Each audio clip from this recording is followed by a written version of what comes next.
ናውጣ አዩ ነይ ቆይ የትኛዋ ነች? ኧረ እኔ ከዛ ቀን በኋላ ይቻታለቅ ማን እንደሆንክ ብታውቅማ እንደዚህ አትልም ነበር። ሳሪ በእናትሽ ጠብቂኝ፣ ሳልመጣ እንዳትገቢ። ቆይ አንቺ ግን በትክክል እኔ ደርሻለሁ።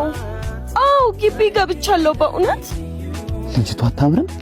እሺ ማሂ ሳትመጪ አልገባም፣ ግን ትንሽ ከቆየሽ ፈትናል። ወይኔ ምንድነው? ዛሬ አንቺ ጓደኛሽ ልጅም እስኪ ዛሬ ምን ይጥሻል? ደሞ ምትመስላለች ስታስጠላ። ምን ነው አፈሽም እሷ ነበረች? እሷ ከሌለች አታውሪም? መልሽልኛ፣ ምን ይዘጋሻል? አንተ ያመሃል እንዴ? ይኸውልህ ከምታጠናው ኮርስ በፊት ስነ ስርዓት ተማር። ከዚህ በኋላ ደግሞ ደግመህ ተሳስተህ እንዳትነካ።